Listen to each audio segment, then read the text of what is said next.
Holliston. Welcome to the Select Board's meeting for Monday, November 9th, 2020. This evening, we're starting our meetings earlier in order to hopefully conclude our business by 9:30, model good behavior, and convene any public discussions around the town's business. So we will start our agenda as we always do. The coronavirus community update from Chief Mike Cassidy. Good evening, Chief. Evening, Mr. Chairman. How's it going? It's going quite well, thank you.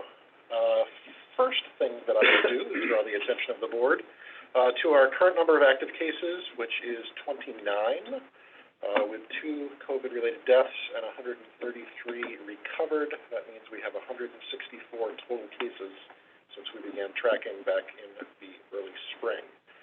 Those 29 active cases are spread out over 24 addresses in town.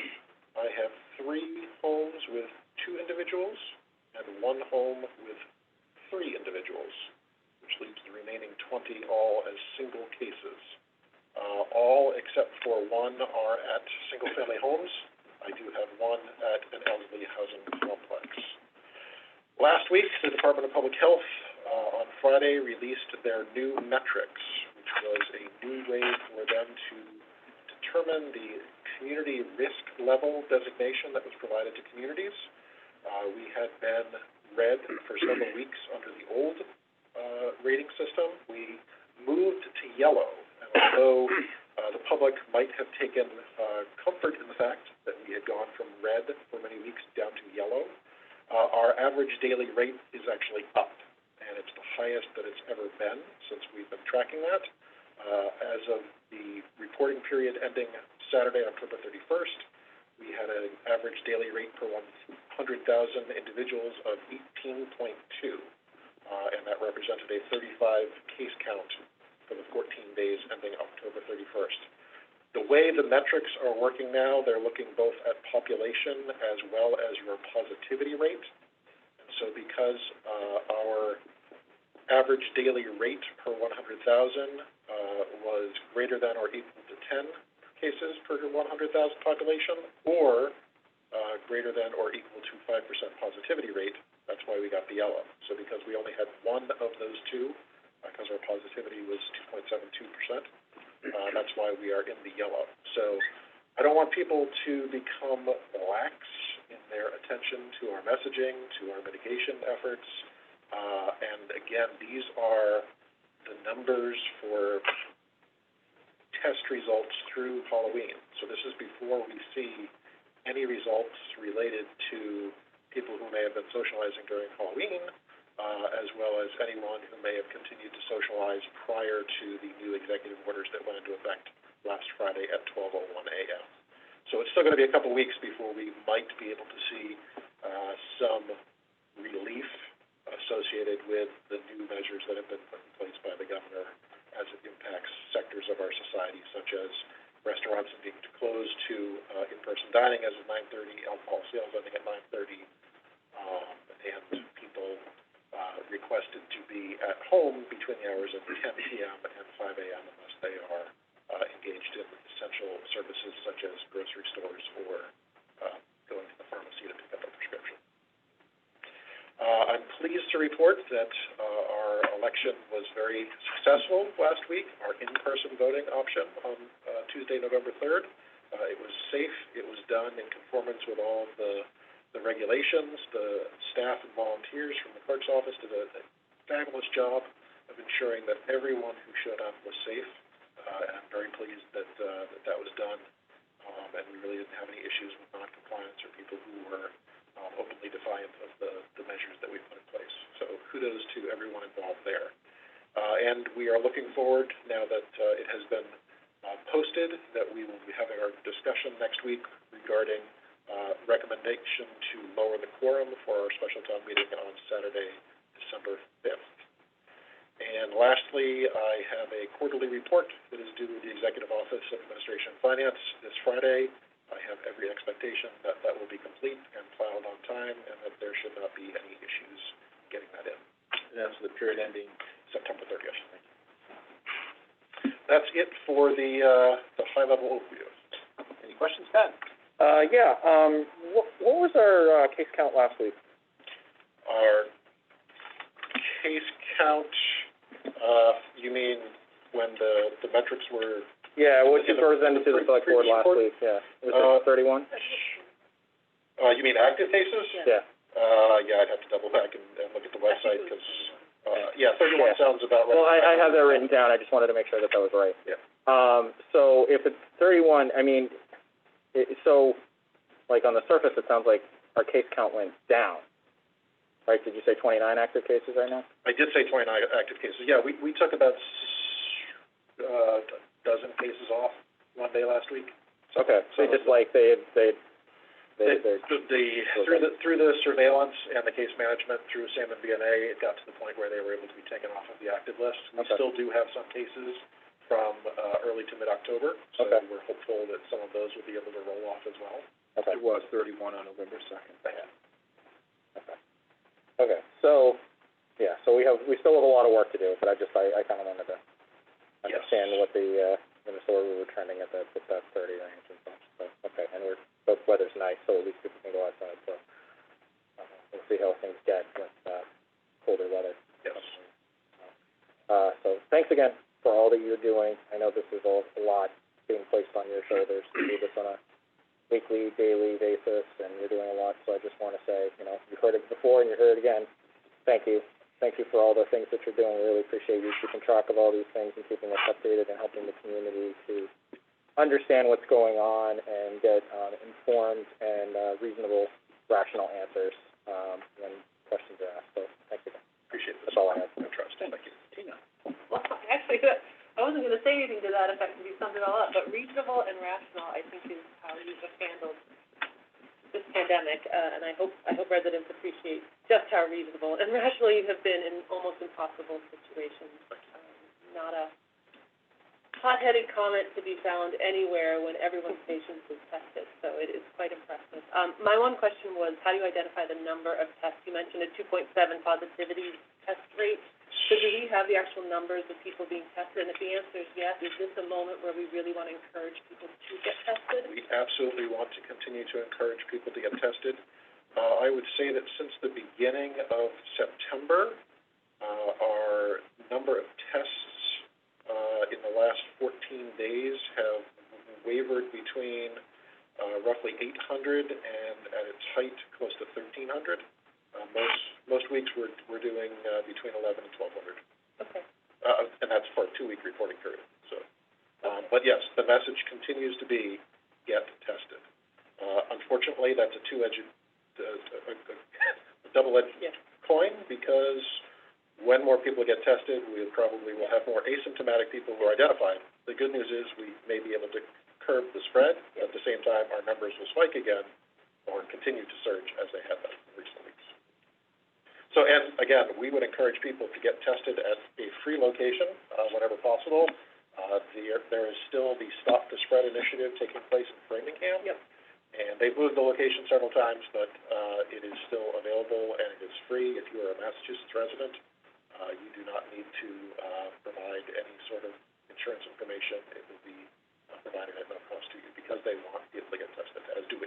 And that Stop the Spread information is on the town website. If you go to the COVID page, I believe I saw it there, so you can link to find the location and get yourself there for the hours that they're open. Yes.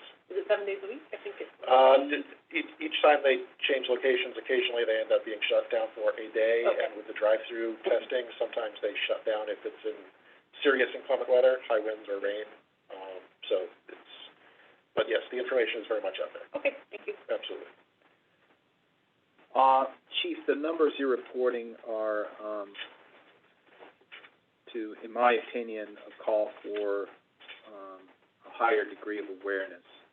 They're moving in the wrong direction. They do mimic appears to be the statistics across the state.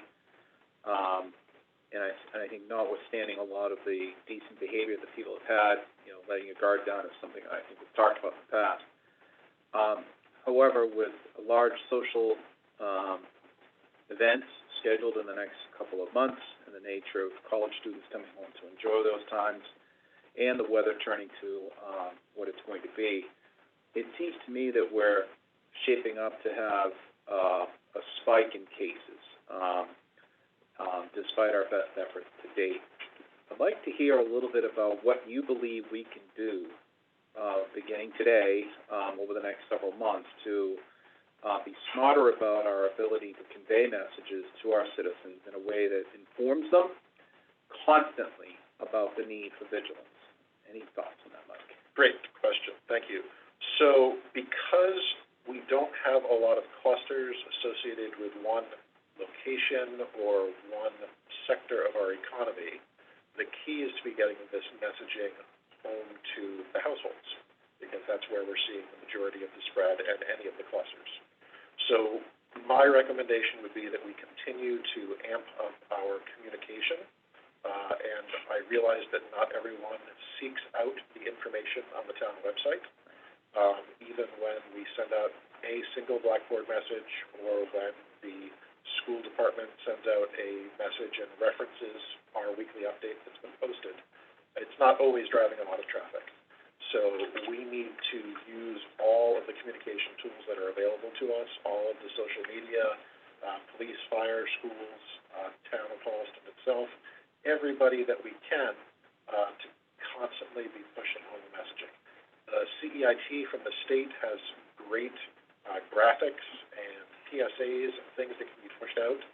And what we've done in the last 2 weeks is our message was sent out locally from Blackboard on Wednesday, and then the following week the message came from NEMA through the wireless alerting system. So ours hit multi-modes. We did voice, we did text, we did email, and we did pager.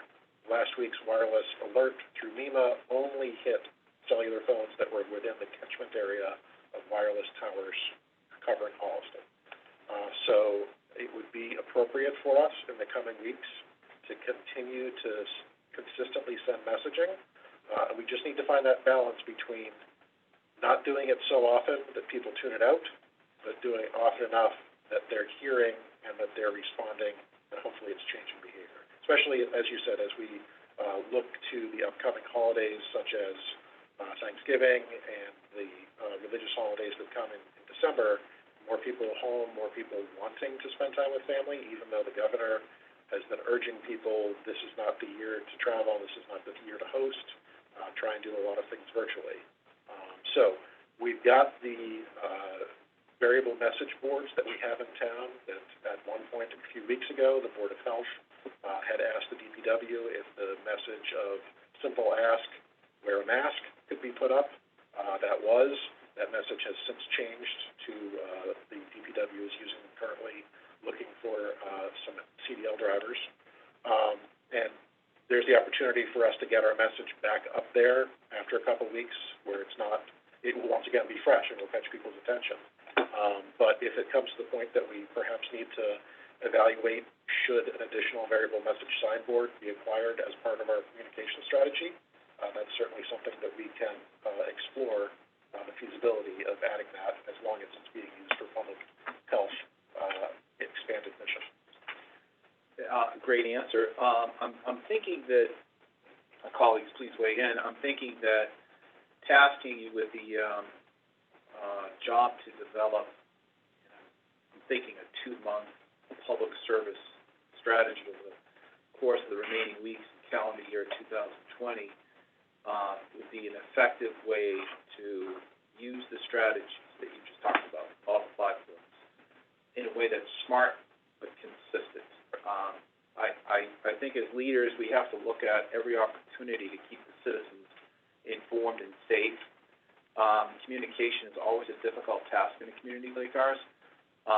People respond at different levels to those types of things. I'm intrigued by the electronic messaging system, the boards that we see on the roadways, if they could be procured or even rented for a period of time, put them at strategic locations where major traffic is moving in and out of Holliston for the benefit of anyone in a vehicle.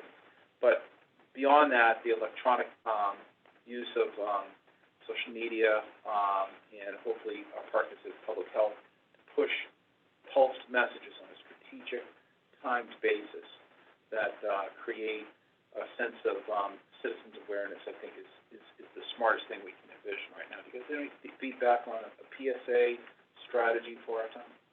So early in the pandemic, what we were hearing earlier, and I know things have changed, was that it was the town fields, the town parks, and the trail. It was the beaches to a certain extent. I think we're moving away from that with the weather, but I would think still fields, trail, and parks is where we were seeing, if there were people from out of town who were coming in to use those spaces, there were issues early on. If that's still the case, I would think that that's especially around Blair Square, where there's just so much traffic coming through, maybe a key place for a signboard. I do think the schools have to be a part of the messaging. When you look at the 33% increase in positivity among those age groups versus, my parents' generation who are holding it steady and holding it good, I think the school-age students need to get the message, so the schools would have to be a good collaborator in this. Schools have been a great Right, partner and right. are willing to push out whatever messaging that we have, Right. and we're really, So signboards, I'm sorry, I don't mean to cut you off, but maybe signboards too in front of the schools as parents are driving through. I don't know, those would be the thoughts that I would have as to where, coming onto 16, on either end of town, 126, the same thing. I think that's important, but I would say where people, where most Holliston residents spend most of their time and where we have exposure to people from outside, I would say parks, trails, fields, and the schools, in terms of where to target a message board kind of PSA announcement. And for sure, when it shows up on your phone and it's the tornado watch sound, that gets people's attention real quick. I don't have the capability of doing that jarring, notification. I can just do the normal notification, but the CEIT had a great communication toolbox which was available to us free, so there are a lot of resources that we have, and, as the chair said, having a strategy for the next, 7 weeks, I think is really important, and it wouldn't be the first time that, we've had this sort of a plan. I've used it for fire prevention messaging, I've done it for other, key issues that we want to make sure to communicate out, so, coming up with a social media, messaging schedule is not a difficult lift. One last comment. Have you seen anything that's specific to keeping our kids in school? Because I think you said last week, and if you did, I would agree with you again today, that, the big goal for the town of Holliston is to keep our kids in school. This is why we're there are lots of reasons, but this is our number one priority, is to keep our kids in school. So have you seen any messaging that's sort of specific to that? So wear a mask, got it, social distance, got it, but any real concise PSA? I think we could come up with something pretty quickly, and what I will use is I was on a conference call today with the fire marshal's office, and we were discussing messaging with regards to home fire safety. Mm-hmm. And it's one thing to just say, replace the batteries in your smoke alarms. But it's another thing to have a picture of a family that's safe, with a picture of a smoke alarm on the ceiling in the background, with messaging that says they're safe because they checked their alarm. So if we can somehow incorporate some images that project to people, whether it's a school bus or a school or something to hammer home the message, this is why we need to stop the spread in our community so that they can continue to be there. And I'd be happy to do a little bit of editing with some Photoshop. I did that early on at one point. I had a picture of our personnel going into a building that was on fire, and the messaging was, please stay home for our safety. Sure. So I think, yeah, that's a great idea. We can absolutely do that sort of messaging. Just give it a chance to weigh in on that. And I just to piggyback on that, I think one thing we want to be careful about is fatigue, message fatigue, because it feels like, not to say that they're not important messages to, wash your hands and socially distance. It's just, I think we've heard it so many times, I think sometimes people might be tuning it out. So I want to make sure, I think, that idea is a great one, to try to, what are the consequences of our actions? Can we think of other ways to either convey the message or places to deliver the message? Because I think we need to stay a little bit creative and on top of it and outside the box, or else people are just going to be like, I've heard this 1,000 times. I know what I'm supposed to do, and we got to make sure that, I haven't heard it this way, so then make sure that the message is home. So I think that's something we need to do. So in the interest of time, if we could ask you to come back next week with a proposal of what a enhanced public service campaign might look like for the end of the calendar year. Absolutely. including any expenses or tools you believe might be necessary to achieve that very message that gets to the, end user as best and as most effectively as we can. Absolutely. All right, let's move on to the CARES Act programmatic update. I do have one request from a department. The Board of Health has voted to make a request through the Health Director, and that would be a request for $2,800 for 112 additional clerical hours to be used between now and the end of the calendar year. This would be subject to the expanded public health mission, boards of health staffing needs to the extent not addressed with public health funding, allowable use under the attachment A from the Executive Office of Administration and Finance. This would be subject to a 25-75 CARES FEMA split if approved. The explanation that was given was that the Health Department has had to respond to significant demands in responding to this pandemic, leaving a large amount of their, quote, normal work not completed, including document scanning, recording and processing, financial update, and database management. They said this will be increasingly problematic at the end of the year when annual permits come due.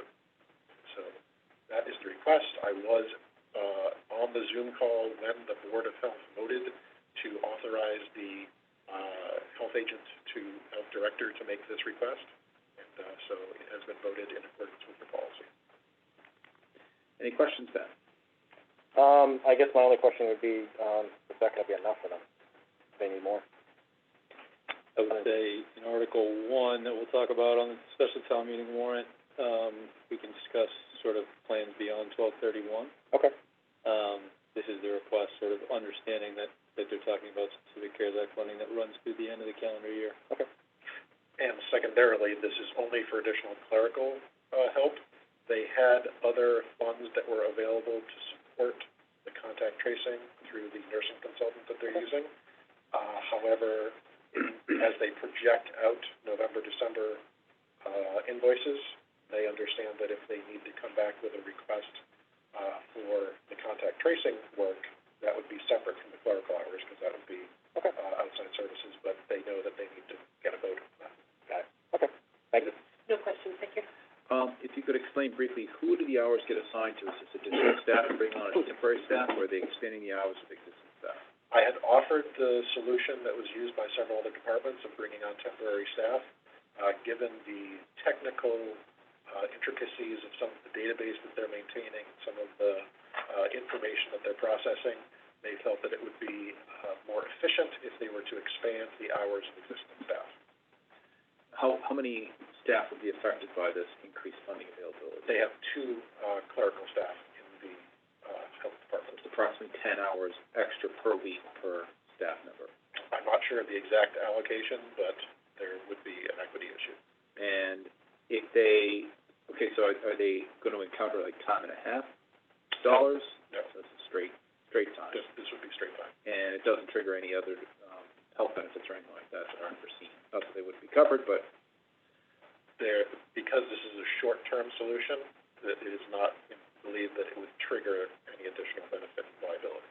I had that discussion, so this is sort of, right, as the chief just said, any discussion of what you're talking about, we would want to make sure we're timing on the FY22 cycle, and make sure that, this conversation is specific to addressing the need without having to get into those conversations yet. I'll entertain a motion to approve the $2,800 for the Board of Health, the CARES Act request. So moved. So second.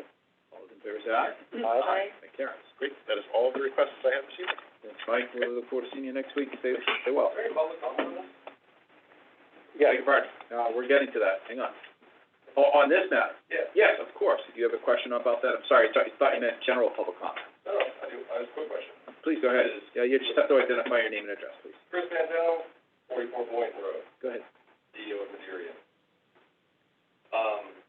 Today there was an approval, Pfizer, 90% success rate for vaccine. That's done by the FDA, so I'm just curious as where that fits on the advanced clinical trial. Well, I think the Pfizer update is that they've had success with their first or second or third, wherever they are in their round of testing. I don't think it's an announcement that they're releasing a vaccine. It's certainly good news, though, Chris, no doubt about it. It's good news. It might be a little further along with that. Mm-hmm. Well, we've talked initially about the strategy that the vaccination schedules will take. The chief has given us an indication that in all likelihood, there'll be some kind of prioritized list of the type of workers that will be eligible at the first round. But in all likelihood, it'll be guidance from the Department of Public Health as we move into that realm in the next couple of months. Well, of course, it'd be highest for people first. I'm talking about more in terms of with the coronavirus, however, and restrictions around people's businesses and livelihoods, especially in the town level.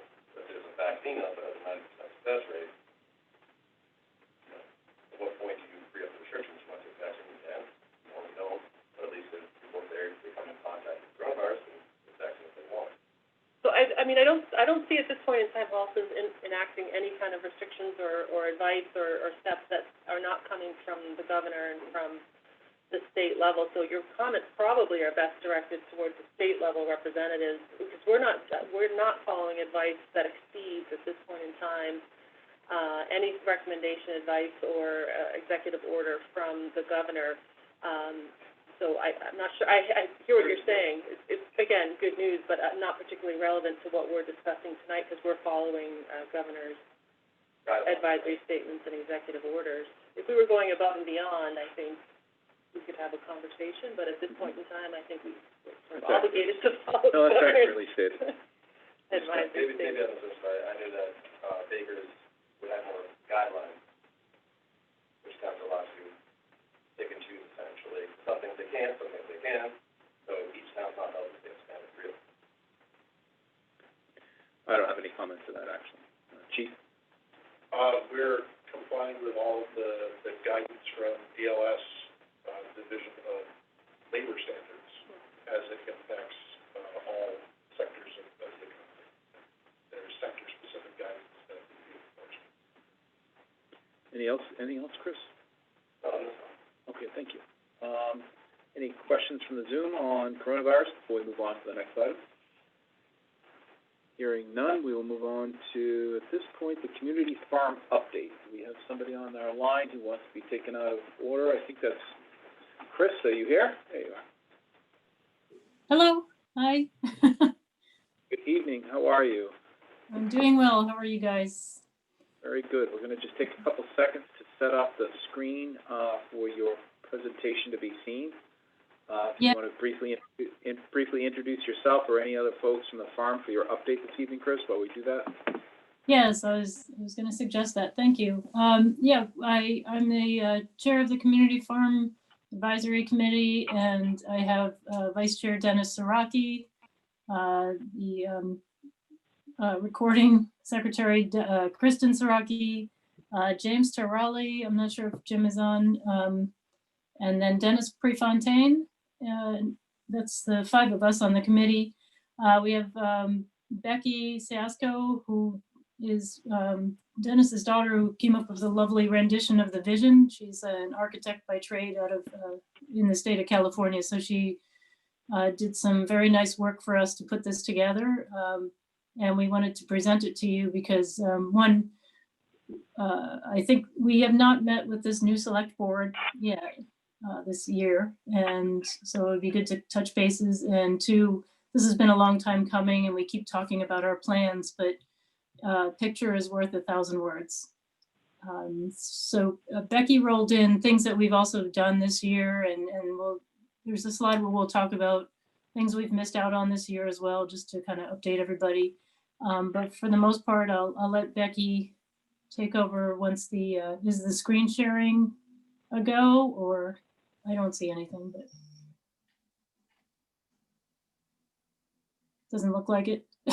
Oh, there we go. Okay. Hello, everyone. Give me 2 seconds here. Sorry, I'm fighting with some pop-up. Here we go. All right. Can everyone see this? Is it sharing properly? Hello? I hear you. Can you? Oh, I think they're unmuting me, it looks like. All right, how's that work? That's better. I can hear you. Can everyone hear me? And can everyone see the screen? Yes and yes. We just had to pay the phone bill. We're good now. Oh, yeah, you know, that helps too. All right. So thanks, Chris, for the introduction. My name is Becky, Dennis Prefontaine's daughter. And I kind of came into this summer, and through the discussions with the committee and what their vision was, I've done my best to illustrate what they've requested. So hopefully this translates well, and hopefully you enjoy. Actually, Chris, do you want to go ahead and take this slide, and then I can take over after that? Sure. Becky put together in a nice little graphic here, things that we've done in 2020, even with the COVID restrictions. We've had most of the garden plots were rented. The school did not come back, obviously, because they weren't allowed to gather, but the plots were busy this year. Upswing Farm was there using the site as a CSA pickup, and they also rented part of the field. They were using it for growing their flowers for their CSA. And they helped us maintain the field and did a lot of help with us, brought a lot of people to the farm by doing so as well. We planted 144 blueberry bushes. Those were donated by the Downtown Marigold Project in honor of the American Legion's 100th anniversary. And I can't remember Bobby Blair wrote an article on this, and there's a reason for the 44 of them extra, sorry. And then we had some signs that were provided to us by the Conservation Commission. We posted about the wetlands, and we have some boundary markers to put up. We still have some signs to post about, that you're in property and you shouldn't be hunting, things like that, and to pick up after your dog. But the Rail Trail Committee had donated some signs to us as well. They had some spares, so we put some of those up. We completed some finishing touches on the barn. The siding was installed, but there were some batten boards missing, and the backside had to be sided. So we did that. We did a cleanup at the farm this fall. We've been doing a cleanup all summer. We've been there trying to keep things going. We've missed many events, but we did grow lots of stuff, calling it the Victory Garden, thanks to Bobby Blair's idea on that. Upswing and Downtown Marigold Project gave us some seedlings, and we had some seeds left from the Parks and Rec classes that we couldn't have that we had used last year. So we planted and donated lots of eggplants, lots of tomatoes, kale, lettuce, green peppers, what else did we plant? We had sunflowers going. So we had a lot of stuff going on in that greenhouse, even though there were no classes. Select woman, Tina Hine, she is our liaison, and she brought up a good point. We were kind of tallying up the opportunities we've missed from fundraising and the lack of the Parks and Rec workshop. We tallied it up to estimate between $10,000 and $15,000 lost in fundraising due to COVID, which is sad because we've been trying to do the major projects with the fundraising. So that's kind of where we stand overall for 2020. We're just trying to get the place ready for the winter, just to make sure that things are cleaned up and water doesn't freeze, all that stuff. And I think most of the people are returning to their garden plots. I haven't heard different. And the Upswing Farm is TBD, depending on their situation with their new property. And hopefully, in 2021, we can start having some Parks and Rec classes and some other workshops up at the farm again. I don't know about the events because of all the restrictions, but we'll see about that. So that kind of sums it up in a nutshell. If I missed anything, let me know, everybody else who's online. I think you got it all. Okay, I just wanted to, that's a good slide you put together, Becky. We just wanted to give you a snapshot of what's been going on this year. But the majority of the time, I'd like to have Becky spend going through her wonderful presentation, because we don't have her forever. All right. Thanks, Chris. Okay, so just a quick overview of the property. It's actually 2 lots that encompasses about 30 acres, a little over 30 acres. And as you can see by the site map, you can kind of see the how it's sort of split up. This presentation will focus the majority of our efforts, and our vision is for the community use area and the agriculture, and a little bit in the sort of passive recreation area. But I wanted you guys to see sort of how it lays out, how the property laid out, and what the breakdown of kind of acreage is, what we're working with. So it's a pretty big piece of land, and it's a great asset if used properly. So hopefully this will show great use of the property. In the community use area, this is the sort of general site plan showing some existing items as well as the hopeful future use here. As you can see, the barn was existing, it's been fully restored. The existing farmhouse here, and then we want to look to add an ADA accessible ramp, a patio, and then we'd like to repurpose the parking lot and create a grassy field, again, to be able to host community events, things like that. The existing community garden plots will remain, the greenhouse will remain. So this is kind of just a quick overview of where things are, so you can kind of get a visual when we start talking about the individual elements, where they land on the property for those of you who haven't visited the property before. Rebecca, could I ask a quick question while you're on that screen? Sure. And this might be a question in your direction, Chris, briefly. Last time I saw you folks, you were looking at substantial renovations to the house structurally. Yes. How far along did you get with that work, if you could report? Well, if I'll show you, actually, if you kind of wait and hold questions to the end, I think this will give you quite a bit of information. It may answer all your questions along the way. So, but yeah. I think you're talking about the structural repair, and that did not get started yet. We're waiting on people's schedules. Okay, thank you. Yep. Mhm. Okay. So we've kind of broken down, because there's quite a few items on the list of things that we think would best suit the property. So I've broken them down into a phase 1 and a phase 2.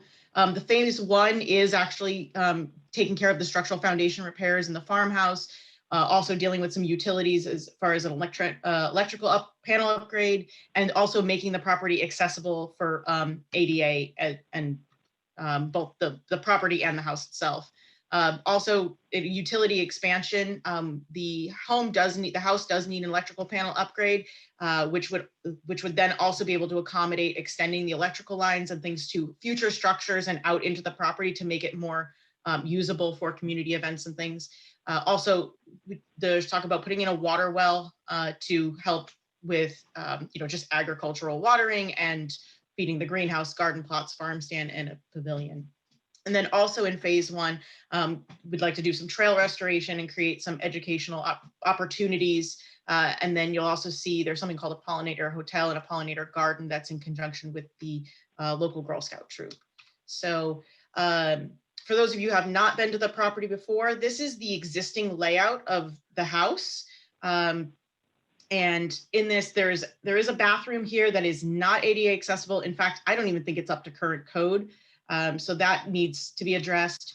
In addition, there's a staircase that leads from the main living room into the basement that is also definitely not to code, and would pose major problems as far as if it were accessible to the public. So we'll be addressing that also. And then another kind of quirky thing, there is no ADA access to this space. What is currently sort of this enclosed porch den area down at the back of the house, but that won't allow for ADA accessibility, also because there's this sort of false chimney that's been put in, which actually reduces the circulation space and kind of makes the kitchen a clumsy area. So we address all of those things to make it more publicly accessible. And in the basement, there's a major foundation issue in this area that needs to be addressed. Also, the stairs on the basement side don't function well. And then there's this also very interesting design element, we'll call, from the existing layout, where the restroom and the kitchen seem to be one continuous space. So that needs to be addressed as well. So the new plan, this is the recommended plan for best use of the house. And here you'll see there's a fully accessible ADA restroom and a second restroom available. We removed the chimney area here and expanded the kitchen to make it quite large to be able to accommodate events and meetings and food prep for those spaces, for those events. There's also a snack bar we're putting in here, which would help drive revenue at some of the community events. And then you also notice here, I've removed the stairs and put in a closet for storage, but this also prevents any liability issues with the stairs. And I think it's the most cost-effective solution to this problem, because in order to make the stairs compliant, we would actually have to do some pretty significant structural work and reframing to make the stairs large enough. So I think this sort of solves the problem, and it also delineates the space between public and private. So downstairs would then become a completely private section, and we would first address the structural issue that's here, as well as the utility issues. And I recommend sort of subdividing that utility space in for storage and utility, again, to keep utility electrical panels separate from anyone who might be entering into storage to pick something up, et cetera. We've separated the restroom and the kitchen, so they're now conforming spaces, public, or creating privacy for anyone might use it. And then this would be maybe used as a town office or someone that would support the farm and whatnot there. So moving to the back of the property, I mentioned before the snack bar area that we'd be adding. So something like this here with a new ADA ramp. Here we go. This slide shows it a little better. This area here needs to be regraded to adjust the slope and the drainage, which is actually causing the foundation issue. So regrading this and adding a patio here will help mitigate any future damages to the area. And then there's also gives us an opportunity to put in an accessible ramp to lead to the meeting room here. And then, so just kind of go back, that's the other side of it where the snack bar would be, and then that area there. In phase 2, which I'll talk about shortly, but we would like to add solar panels to the roof of this structure as well as another structure. Additionally, in this phase, we talk about doing trail improvements. And so a couple of the items we'd like to see are like a trailhead kiosk. So it's basically an information station where there could be signage and maps. And then we'd like to take advantage of the fact that we do have wetlands and a lot of wildlife. So it's another educational opportunity to create trails and add the signage to create an educational opportunity, but also incorporate, Dennis had mentioned he's worked previously with the Boy Scouts, and there's local Boy Scout troops that have done things like this in other places and other towns. And this might be a great opportunity to get other community groups involved on the property. So, then we also have, there's an apiary on the property, which is essential. Bees are essential to agriculture. So we really want to highlight this and create educational opportunities, but also really bolster support for this, for the apiary. And the Girl Scouts are diving in on this right now. They've already begun installation of a pollinator garden in the front of the property. And it's sort of this, it's similar to this, is like a hexagonal cluster of little garden beds. And then that works in conjunction with something called a pollinator hotel, which they've installed on the rail trail as well. And it works in conjunction with the apiary, just encouraging bees and butterflies to help pollinate the area. So that's one great, we think that's a great resource, and that incorporating other groups in the community, but to help promote, just great, like the agriculture and the bees on the farm. Let me see here. Okay. Sorry, got a little lost in my own presentation here. Phase 2, we'd like to convert, so add some new features, some capital improvements, converting a chicken coop into a farm stand. We'd like to construct a new picnic pavilion with a barbecue. And then we'd like a restoration of this grassy field and parking lot and sort of delineate the two, and also a new fire pit. The utility improvements, as I mentioned earlier, we'd like to start incorporating solar panels into both the pavilion and the farmhouse. And then the next part of the goal too is the community workshops, community events, and collaboration with other community groups such as Lions Club, Girl Scouts, and Boy Scouts, I mentioned. So there is an existing chicken coop that's on the property that's seen better days, and in lieu of creating more garbage and trashing nothing and having to take it all down, actually think it would be it'd be great to renovate it and create a produce and farm stand for the property. And then a restoration of the field and creation of to build a pavilion in sort of the back area of the field would be excellent for community activities, could host day programs. Putting in a barbecue in the back would allow for different events to be held there and things like that. And then this is kind of a shot of maybe what the barbecue might look like there.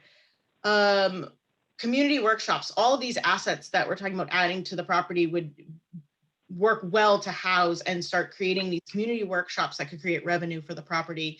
Some examples would be like youth gardening workshops, vegetable gardening, home composting. I know Bobby Blair and his flowers are a big deal. So we've talked about doing like flower arranging workshops, something like chainsaw safety workshops, things that would appeal to the community and could also help generate some revenue for the property. And then we've already had some community events over the past couple of years. Unfortunately, this year due to COVID, many of them got canceled. But the Easter egg hunt, you pick blueberries, all the blueberry bushes that were just planted can eventually host that. A fall festival, pumpkin patches, and something like a turkey trot run, like trail run through the trail, creates exposure to the community, again, revenue generating opportunities. Adding of a new fire pit would help, you know, it's a place for the community to gather during these hosted events, especially in the fall. We've already had some hay rides and haunted trails and things like that. So it's a great opportunity to continue that, again, revenue generating. The haunted trails is a very popular annual event that happens there. And I know the Shirakis were very disappointed that it couldn't happen this year. They love that event and they take it on. So hopefully we can get back to doing that, you know, as COVID goes away and we can get back to doing some of these community events. And last but not least, sort of the coveted event is the farm to table dinners that we think the farm would be able to host very well in the greenhouse. The greenhouse is a great opportunity for many events, not only just for growing, but it's a great space that can easily be converted to hosting like a Friendsgiving type dinner. So a Thanksgiving for, as my friends and I call it, us orphans, that when we're not home for Thanksgiving, a place to gather for people that don't maybe have other family and things like that. So yeah, that's it. So I'll hand it back over to Chris. I think she's more suited to answer specific questions, but that's our vision for the farm. Thanks so much. Chris, did you have any other questions before members of our committee might ask any? Oh, no, we've reviewed this. Oh, sorry. This is all for you guys. Okay. Ben, any questions? I do have a few, but I think I'll defer to Tina because I know she's been working with them first. Well, I mean, I'd like to hear from her first before I ask any questions. Sure. Thank you, Becky, again, and Chris. I think it's a fantastic presentation. I love the ideas. I love the vision. It is great to see something created in this way. I know it's preliminary, but it's still great to see that we're a community that creates like this and is putting ideas out there like this. I absolutely support all of the ideas that you have there. I've been to places like this throughout our region, some of them public, some of them private, but I've been to exactly the same places that you're describing and know the asset that it is to a community. So again, completely support you on this. I did have a question, really just one specific one. How many miles of trails are in those 30 acres that you put up there in the first slide? So in terms of developing trail restoration and development, how many miles do you anticipate being gained from that work? I haven't, in the survey and everything, I looked at the parcel survey and all this stuff. I haven't actually mapped it yet. Okay. My guess is, you know, I don't really know. I think Dennis and Kristen might know. They might have a good guesstimate. Because you would kind of walk in and do a loop, I would imagine, as opposed to connecting to other open space. You do a trail loop that has all these features pointed out. Yeah, I'm just wondering what that loop, what you think that loop to be is in terms of distance. It's just a point of curiosity. I think most people are, looking ideally for like a quarter mile to a mile or two walk. I don't know much about it, but I assume it's there. Yeah. Yes, because you can loop through the apiary and you can actually go through the woods and then you can get back to the gravel road. That's the power lines and loop there. And then you can also go through the woods by what the field doesn't cover. There's a trail through there. So, that's a good question. I've never mapped it, but I was hoping, I know Dennis and Kristen they know the property like the back of their hands. Pretty well, yeah. All right. And we have access across utility easement, like we can pass across it? Oh, yes, that's a lease. You're leasing the land to Eversource for those power lines. Okay.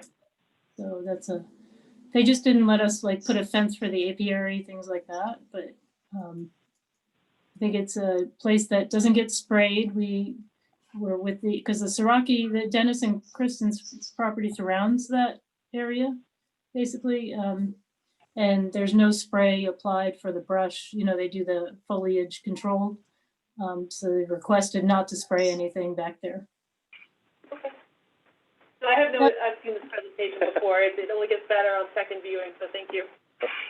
All right, so. I'd like to make a comment though, because one thing that we didn't make clear is that we're looking at CPC funding. We have a grant from the Friends of the Farm got a grant from the Newcomers Club, and I believe we're trying to do the electrical panel with that. So some of these things are kind of planned funding, and we're also looking at a cost analysis that we owe you. So before you wonder where that is, we don't have that yet, but we know we have to work on the cost analysis for all those renovations. And you're working with Susan Sapien on the finance committee on that, right? Yes. Yeah. Okay. So you kind of actually answered a couple of my questions, but just to piggyback on that with the cost analysis, I assume that you're working with our facilities manager and the sustainability coordinator about any opportunities or anything like that, and for the facilities manager particularly with the upgrades to the facility, the buildings. No, we actually that was raised as a good point in our last meeting. So we have not had any contact with the facilities manager, but we to do that. And sustainability, for solar panels, I'm sure there are probably some grants out there that we can chase after. Yeah, because they're both good resources and assets to the community that can be helpful. Okay. Thank you. Yeah, sure. And so it sounds like you're working. Is your expectation? I mean, I'm not going to hold you to like dollars and cents here, but is your expectation that the fundraising activities would be able to facilitate these particular improvements, like particularly in some in phase 1 and then phase 2? Well, we did have a contractor who was signed up for the structural repair in combination with paying with materials. That work is something that we don't have a schedule on, but that was planned. The bathroom renovations and those we will not be able to fund with any, we don't have any funds left beyond that for the Friends of. And so we were trying to seek other sources of funding because the renovations are getting out of our budget of what we have from fundraising. Okay. Yeah, so now's the time to, I guess, get creative on where to how much that's going to cost and how to fund that, and to show also that it is an asset to the community. So we believe it's a worthwhile investment. It's the community that needs to decide that as well, and we're just trying to establish that, and, show everybody what it could be. Okay. This is great. I think having things like this, I think are great additions and additional resources. And I learned a lot just by going through this presentation that you've put forward.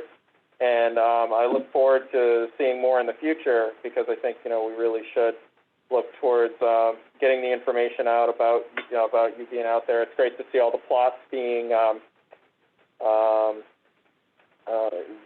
taken over, being rented, and yeah. So that's great to see, and I like to see that. So I look forward to seeing things, from you more in the future, and, keep us updated and let us know what we can do to, help. Okay, Thank you. thank you. Thank you. Chris, the only feedback I have, and you've addressed that, is the funding side, so we'll wait to see how you kind of conceptualize merging the costs with the phased improvements that you're looking to do. The CPC, I think we've said that for several years, is a great place to start looking for some of the improvements you might want to be doing. Window for getting some of that CPC money is probably closing quickly for the special town meeting next Yes. month, but the spring. So you're encouraged to make an appointment with Frank Chamberlain's group to see what they can do for you. Other than that, no, it's an impressive presentation. Clearly, you guys have been busy, and we look forward to seeing some of the improvements in the values of what those costs are going to be in the coming months. Great. Yeah, this was also a tool we wanted to use for the CPC so that they could better visualize what we want to do. So thank you. All right. Any questions from folks assembled on the Zoom call for our folks at the community farm? Seeing none. Chris, I think you're all set. Becky, thanks so much. Well done. Great job, guys. Thank you all. Thank you for your time. Thank you, and thank you for accommodating us. Thank you. Anytime. Good Thanks, night. Becky. Good night. All right, bye-bye. As Chris pointed out, we took her out of order in our agenda, so we are going to move on now to warrants. Mr. Sparrow. Oh, I do believe we have a question. No, just this is the project you've been working on. Have you been helping them? Helping, no, listening, yes. Either way, Yeah. if this project moves forward, you guys actually need good community partners. The leading aquaponic farm in the world, we turn that cash revenue positive faster than anyone else. I've got tons of equipment, I'm more than happy to help out. That's right. Thank you. Thank you. Her contact information is on the town website. Chris Westland. If they want to reach out to me or however we want to do that, I'd be more than happy. Okay, Okay. I'll let her know. Thank you. Thank you. Chris, I don't know if you, she looks like she might have gone, so, oh, no, Chris is still there. Chris, we had an offer from a resident who is also a business owner in town, who wanted to, give some assistance with aqua farming. So he's apparently gonna try to reach out to you, which is great. Oh, excellent. Yeah, I couldn't really understand that, but awesome. Thank you. Yes. Okay, moving on. So, warrants, Mr. Sparrow. Thank you. All right, I think I got the right one here. Going with this, yeah. So, we have one warrant, so I'm gonna make a motion to approve a warrant in the amount of $1,771,395.50. Of that, $1,327,365.13 town payroll. Do I have a second? Second. All those in favor say aye. Aye. That carries. Thanks, Ben. Public comment, Mr. Sparrow.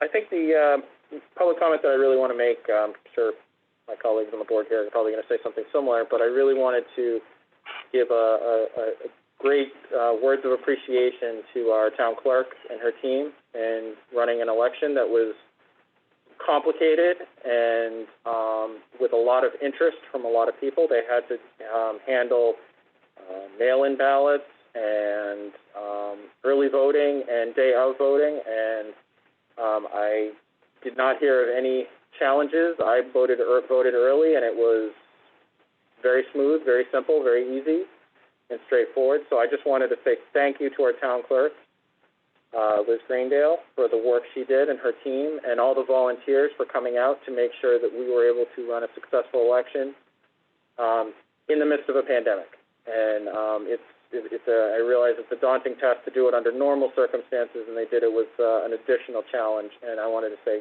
thank you on behalf of the community for the hard work that you did. So my second comment is that I wanted to mention to residents that at our recycling center on Marshall Street, we have clothing and shoe drop-off if you wish to donate. There's now a place to do so at the recycling center. So the DPW director wanted me to mention that during public comment today. So that's all I have. So thank you very much. Thanks, Ben. Tina? Well, quick question, Ben. Is it only available when the gates are open, so Saturdays? Or is it just outside, you know? You drive by and drop it off? I don't want to speak out of turn. Probably on the property. It's probably on the property. I believe it is. I think Yeah. they added a textile section for when you go in. Yeah, but so, I can confirm. but I don't think you need a sticker to use it. I think that's the Okay. only thing. I would just reiterate what Ben said and, say how incredibly proud I am of the town of Holliston and the town clerk's office, and to say that, you know, last week was a tough week for all of us, and to know with confidence that what we were hearing as concerns at the national level was not something that we needed to worry about here in Holliston at all. I had ultimate confidence, in our town clerk's office's ability to run the election from, like you said, Ben, the start of mail-in and absentee to in-person voting through till election day, and the counting that happened up until I think it was Friday. So, just again, very proud to belong to the Holliston community and grateful for our town clerk's work.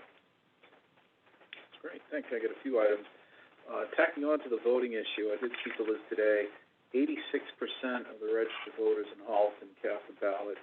Very high number, great participation. The details of how many were mail-in or early voting, she's still working those statistics out. She's got 10 days after the election, so, but early signs are great participation by the citizens, and a job well done under these extreme circumstances. I want to note, this Wednesday is Veterans Day under the conditions that we currently live in. The public events are obviously canceled for a gathering, but I wanted to mention that it doesn't keep our veterans in town from helping their fellow veterans. Steve Bradford, our commander of the American Legion Post of 47, informed me yesterday that the Legion, the VFW, and the Holliston Lions have all partnered to do home delivery to Holliston veterans in order to comply with state and local guidelines. They are delivering meals to approximately 567 veterans, eligible veterans who have signed up, so it might be less than that, but nevertheless, the meals are donated by TJ's in Ashland. Desserts are donated by TC Scoops. And with the Lions, they will be doing the home delivery of these meals to our local veterans. So please keep them in mind. Wednesday, Veterans Day. Thank you very much. And the last item is just a quick update. The school department featuring Superintendent Kuska, Stacy Raffy, the chair, Keith Paday, the business manager, met with Travis, Mike Cassidy, and I last Thursday, I think it was Thursday morning. Second follow-up meeting under the circumstances to help each other understand the needs, challenges of CARES Act management. It was a very productive meeting. We clearly see eye to eye on every single challenge that they're facing, the finances that are in front of us. The good news is the schools report adequate funding to handle the challenges that they're facing. We're in good stead. Chief Cassidy meets regularly with Mr. Bidet, their business manager. There weren't any items that were of any problem for us. I think we, through this cyclical meeting, have really secured a good idea of what they're up against and how we can help them. Clearly, the end of the year, the end of the CARES Act will present a challenge, and that's really the issue. What happens after that? So we'll be keeping an eye on our friends in Washington to see if they have any thoughts of funding COVID-related expenses in 2021. Excellent meeting, though, with our friends in the schools. Moving on, any other public comment from folks on our Zoom call this evening?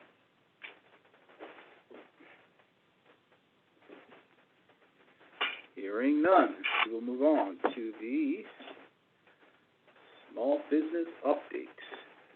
This evening, I was hoping to have Mr. John Drohan on, and possibly some other folks. Good evening, John. How are you?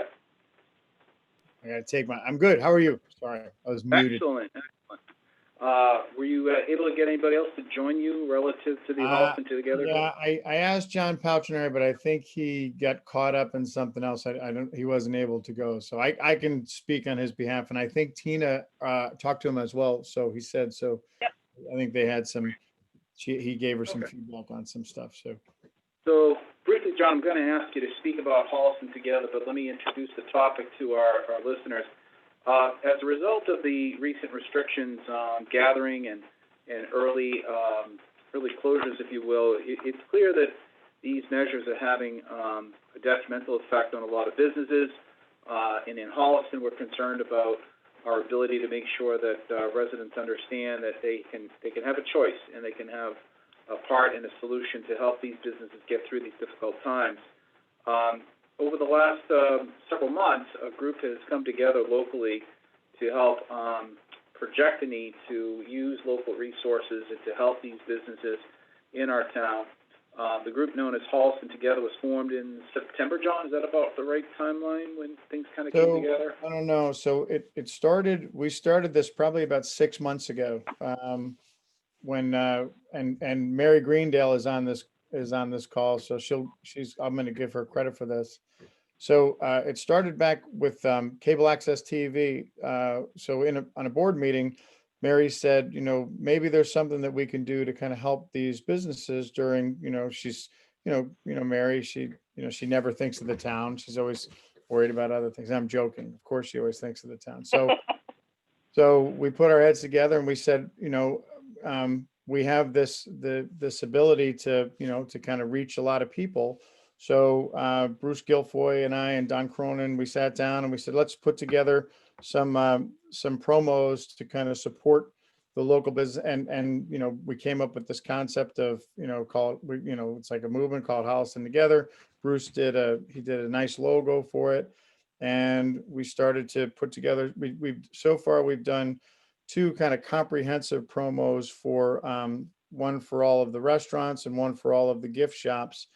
And then Bruce has done, I think he's up to 6 or maybe 7, where he's done individual stores or businesses where he does kind of an expose, like a 5 to 10 minute where they get to talk about their business. He goes inside and shows, like what they do. So, all in kind of this collective effort to, encourage people to, if you can, to use to patronize the small businesses and patronize the businesses of Holliston, and not only just the brick and mortar businesses, but everybody, just anybody who's based out of Holliston, just to be able to kind of help them through this, because we started doing this in the spring, in the late spring, early summer, when things started to look a little better, but we all know this could go on for quite some time. So we said we might, it's not going to be kind of this, one time thing. We're going to go ahead and try and, make it almost like an ongoing thing, even, kind of thinking about it, even once we get through all the COVID piece. Because again, the business community of Holliston is something that everybody, if you take a survey of anybody, they all love it, right? They all like, I love the fact that Holliston has these really cute, quaint, unique businesses. And the only way they're going to be able to get through this is by the help of the people of the town. John, traditionally, right around the time of Thanksgiving, the town of Holliston has a small business shop local day, and I believe that's in late November traditionally. That's canceled this year, obviously. But yet it's a moment in time when I think a lot of people can start to think about, instead of selecting that delivery to your front door service, think more locally about the kinds of opportunities that small businesses in Holliston can offer. Is there a place where people can go to understand holistically what does Holliston offer for small businesses? Yeah, there's right now there's not, and that could be something that we could probably put together relatively easily. The Holliston Business Association is kind of gone somewhat dormant. So that used to be the kind of the location of it, but the idea of maybe getting a website and putting together a website and again, with the support of, potentially with the support of the town, that just, kind of captures what we're trying to do and, just talks about the kind of the spirit of everything would be one of those things that, like I said, would be relatively easy to do. And, I think it could go a long way, particularly in as we get into the shopping season. Mr. Paltrineri has just arrived, as you all can see. Well, John, good evening. Good to see you.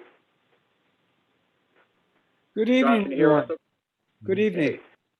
1 second, John. I just wanted to pass along, Travis, one point of connection we may want to make is between the Economic Development Committee, the work they do to see if they can help groups like Holliston Together and John Drohan's group to build that kind of a directory.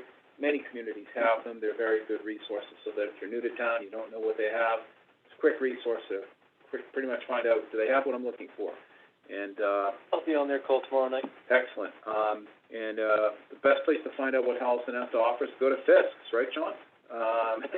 Did you want to talk a little bit about what folks can learn from, shopping locally here in Holliston? You want to make a pitch for residents to use the upcoming weeks and months to, spend their money locally and help local business.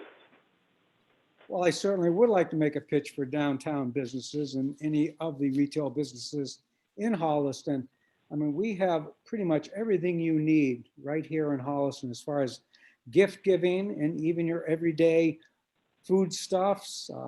We have all the liquor stores you could possibly want, and wine houses. Superette has wonderful food. Also the multitude of restaurants, including Bar Athena, right next door to me. I mean, we have pretty much everything you really need to subsist in this community on a daily basis. And as we move into the holiday season, I think every one of the retailers is really geared up and our shelves are full. And we're excited about it. And I think we're all ready with social distancing in place, plenty of hand sanitizer and cleaning thoroughly. So we welcome all customers, and we know they're going to follow the expected protocols. And we've seen that very, very well so far. One of my main things I've noticed is many parents, especially mothers, bringing their kids into my store. And it really started back in July when they finally opened us up in June, is they walk in and they say, you know, I feel safe in here. And I love that sentiment. You know, when I hear that, I know they know I care. And I think that goes right across the board with every retailer in Holliston. We really care about our customers. We're part of the community. I myself, I've only been here 48 years, married a girl from Holliston, and, you know, we really care and love our community. And so we're going to do everything possible to make it a safe environment and comfortable for all members of the family. So I think you'll see that right across the board as we move through the holiday season. Any comments, Ben? The only comment I have is just that one of the great assets of our community are the small businesses that we have. I mean, we have a wonderful small town feel and the ability to get that personal connection to the shop owner. I can't tell you how many times my wife and I have gone or called or had experiences with at Fisk's or many of the other stores in the community, and they're wonderful under normal circumstances, and we want to preserve them under these extraordinary ones. So, you know, thank you for everything you're doing, and I fully support, and I'll do everything I can to help you to continue to be here for months, years, decades to come. John, I bought baseball cards from you when I was 10 years old in the 1980s, and, you know, I'm still going to your store, so thank you. Thank you. Can I make one more comment? Please, go right ahead. Would like to also mention one thing that very concerns me. I've noticed a very high increase in the speed of vehicles through town since last Christmas. I believe last Christmas we had the traffic slowed down to a reasonable pace. Also, the usage of the crosswalk right in front of my store that cuts over to the Superette block. I would say 8 out of 10 people used to use it last Christmas season. Right about now, I would say maybe 2 out of 10 do. People have their masks on and they walk right across the street. And it started when COVID hit. And it's very disturbing to watch people do that on a constant basis. Also, the traffic has sped up tremendously. If there's any way we can slow things down downtown and also get more people to use the crosswalk properly, I would love to hear anything you can add or help with that particular problem. When the trucks go by and they go over the raised crosswalk, the windows in my store shake, and I'm sure they do at the Superette too. They hit it so fast. So if we can do anything about slowing traffic down, it would be a big plus. Many people would feel more comfortable downtown when they see the traffic moving slower. Therefore, they might want to stay around and shop. So that's my one thing that I would love to see happen slow the traffic down, and better usage of the crosswalk. Thank you. Well, great feedback, John. Traffic management is obviously something this board spent a fair amount of time on in the last several months. It's becoming quite a complex, yet meaningful, part of what we're looking to do over the next several months. Note the warrant will have some funding in it for a, resource to, help us measure the traffic counts in the various, industrial park areas. So we're very mindful of the traffic issues, especially on Route 16 as they, head through town and impact our neighborhoods. It's clearly an issue that's in front of us. Thank you. Tina, any comments that you wanted to make on this small business update? Well, so Ben stole my thunder just a little bit, but I was gonna ask about a half minute's worth of fun. Ben was baseball cards. We have other local folks here. Kristen, what was your best fist purchase? And then I'm gonna ask Chief Cassidy the same thing. When you were little, what would you buy from Fist? He's thinking lollipops, but he's not saying it out loud. Chief Cassidy, how about you? School supplies. Oh, God. All right, well, I was Briar horses and Snoopy dolls, so this is for sure an icon of our community, John. I wanted to just say, I asked you this earlier, and I wondered if you could just share here. Have you been seeing some bikers, people on bicycles, coming down from the bike trail, the rail trail? This weekend would have been a great weekend. Yeah, this last weekend, I remember at least 3 came in and probably bought some snacks and candy. And they wanted to know where they could get a drink. And I sent them over to the Superette because we don't carry fluids in the store. But yeah, so I'm starting to see more and more bikers. I've seen bikers all through the summer. And I know there's some signage up there directing people to the downtown area. And as I spoke to you earlier today about possibly a larger sign with actually a map with the names of the businesses possibly on it that could be changed up should any changes happen in the downtown. Maybe something like that with a nice layout of the downtown showing people where they can go to get this or that might be helpful to them and actually promote more movement down to the downtown area. In time, we can do that. I would love to see that at the rail trail. John, John Drohan, you have a comment? Yes, sir. Could we put some sort of a page on the town website?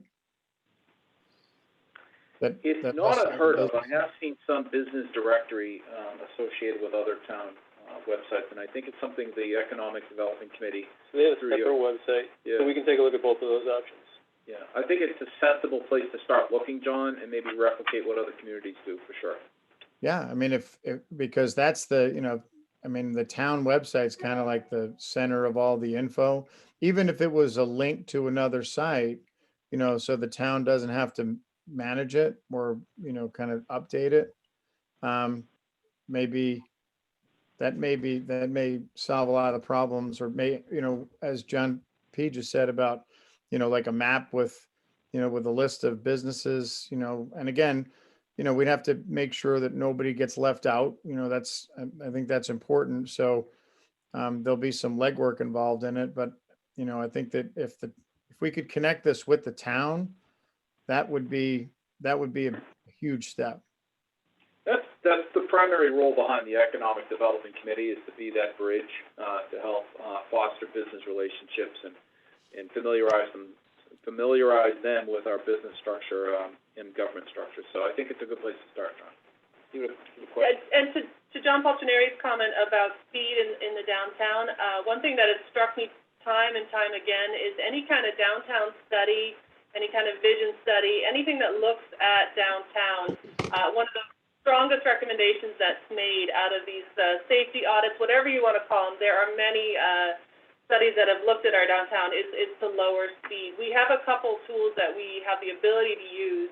I would say most notably the adoption of Chapter 90, Section 18B, that allows us to create a safety zone. That is one option that I believe the town should pursue.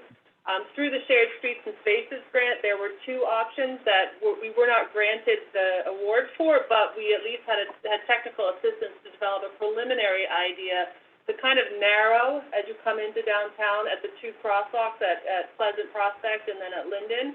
I think that's another opportunity to explore in the future. And then to John's comment about an article on the warrant, to look at traffic studies, to get some numbers that we might need in order to pursue other types of speed reductions through downtown. So I think we have a couple options. So I wanted to put out a sense of optimism that there's work to be done to address your concerns, John Falcineri, and I think this board is committed to doing that work. Thank you. Greatly appreciated. Gentlemen, thanks for joining us tonight. We really appreciate it.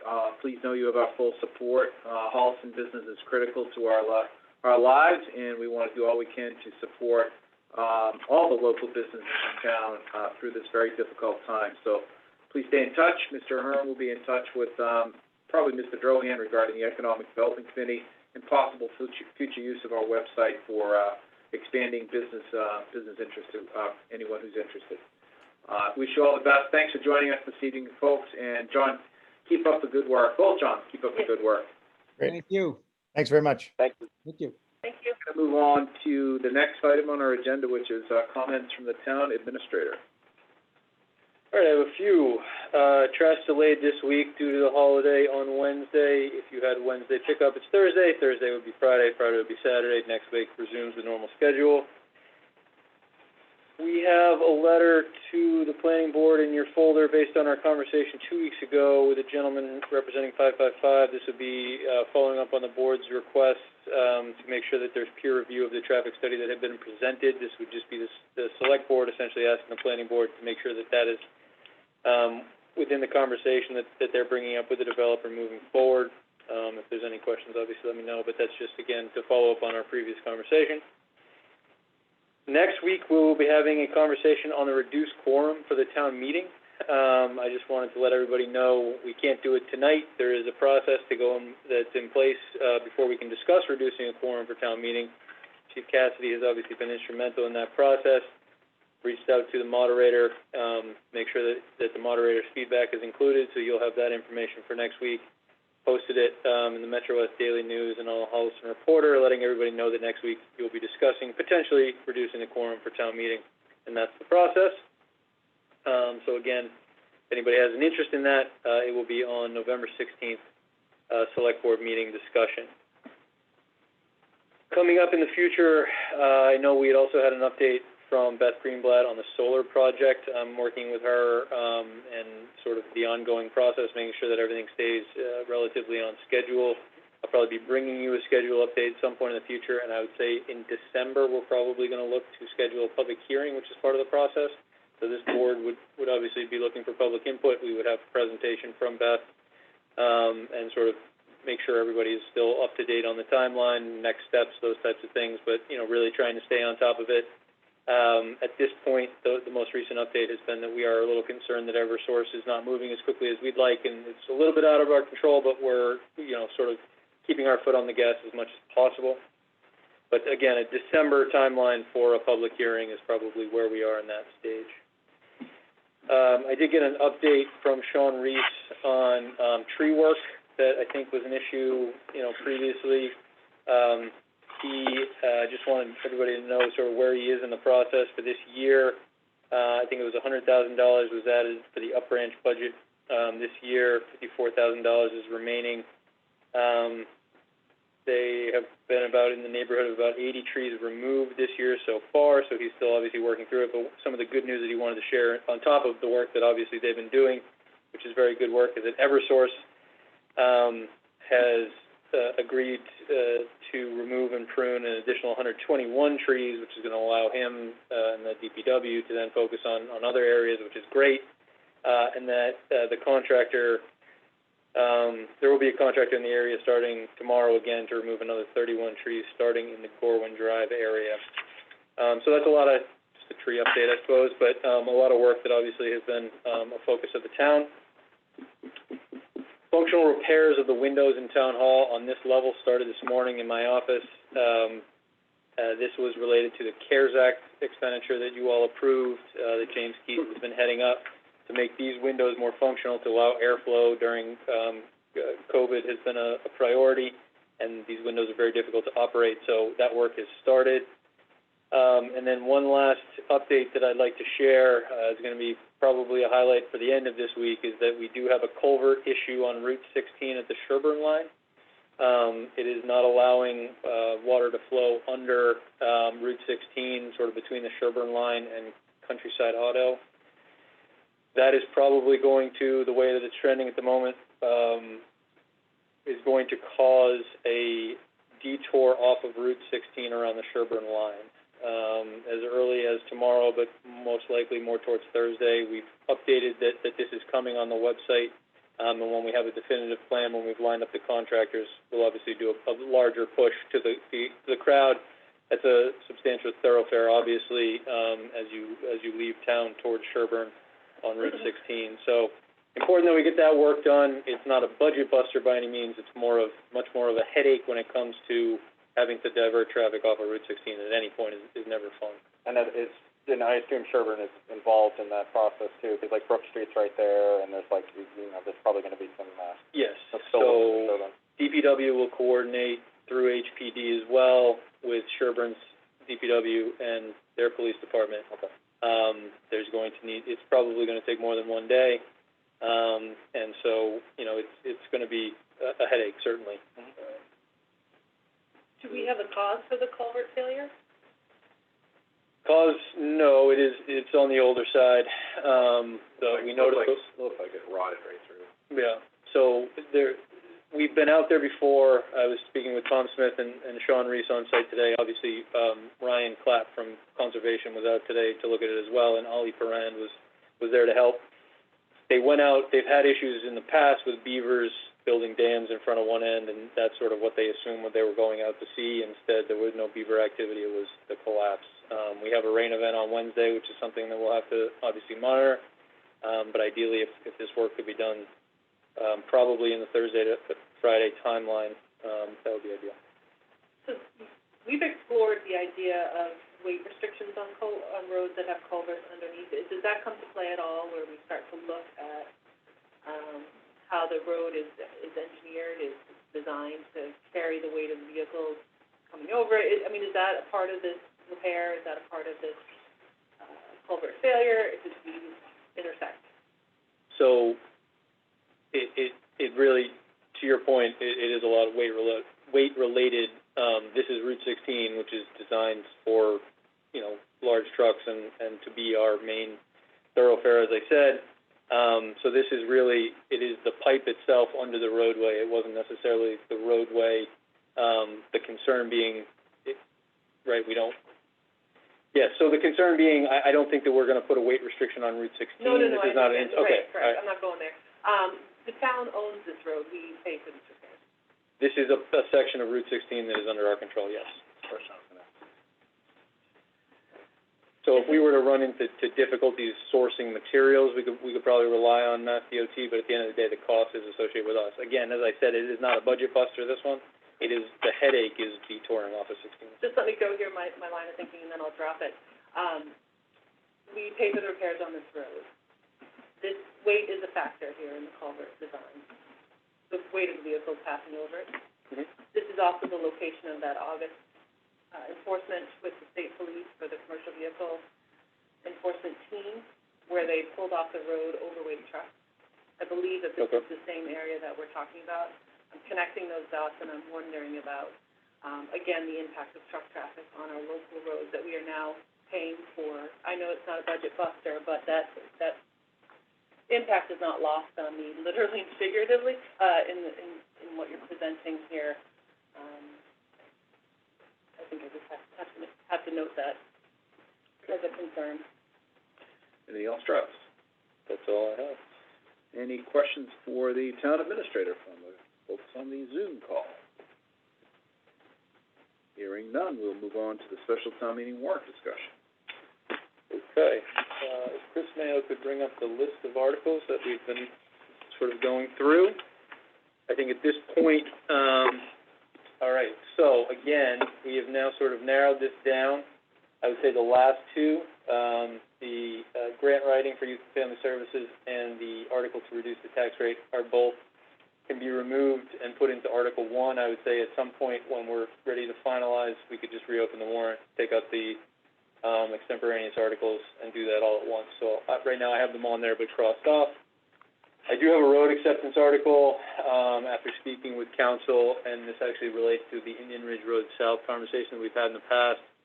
It looks like we're going to have, so the way that the article is written for July essentially said we can, work it through with the owner of the road, if we can identify them, those types of things, and if not, we can do a taking. So at this point, we are looking at the most likely outcome for Indian Ridge Road South and actually Hopping Brook Road as well as takings, because of the timeline between July 20th and now we're on the clock for 120 days since we had the December 5th town meeting. It was Jay Tallerman's recommendation that we have this essentially extend the clock in the event we run into the 120-day timeline on the taking of Indian Ridge Road South. And Hopping Brook Road, we would have, essentially another 120 days to sort of, and not be up against the clock. So I've put it back on essentially verbatim for how it was in July, but I do have Jay reviewing that as well to see if he wants any tweaks. Not ready for a vote. Not ready for a vote. Sales surplus equipment is just bringing that back in easement. Again, I think next week we would have more to come on that. So I will start off at the top. The Community Preservation Fund is in your packet today. They have voted everything that they need. They may make a small tweak. At the end of the day, if, I could ask Frank to come in next week, but I've sort of reviewed everything they have, and I think he's certainly in good shape. And I don't have any questions for him, so you can just sort of direct me on what you'd like to see. I think that one, again, they've taken all their necessary votes. Anything on community preservation? Okay. No, just generally, according to the spreadsheet, they have a $3 million account, and we're spending about $345,000 out of it with these articles, Yeah, ballpark. Okay, so they're gonna be sitting on about 2.7 after that. Right, so the way that the CPC works is obviously the buckets of money that have to sort of line up. So that's the big picture. But yeah, they're in good financial shape, and Frank, I watched through, sort of the work that they went through as a group, and it's obviously, they have a good handle on it. That's great. So I will focus, so we can also go through the capital budget. Let me just highlight that really quickly. We're gonna have the schools, somebody from the schools for you next week. That was a discussion. 2 things on there need to be voted by the school committee, still have not been yet, although, I think that will certainly happen before next Monday. So I talked to Keith today about making sure that discussion came to you next week. I think they're voting on Thursday night. I think it's on the school. Right. And so there's 2 things. There's the Chromebooks, and then there's the discussion on the field house related to the Green Communities Grant. So we can get into the capital budget, or we can talk 1 through 4. Do you want to hold off on the capital budget until next week entirely? Okay. So Article 1 through 4, let me sort of go through this high level. We have Article 1, so essentially what happened in July is there was an assumption of a reduction in state aid. A budget was set up based on a tax levy that would support the budget that was passed by town meeting. And now that we're aware that state aid is going to come in at a level that is flat to FY20, so FY20 to 21 is essentially going to be flat for state aid, we need to do some housekeeping when it comes to the budget that was passed in July.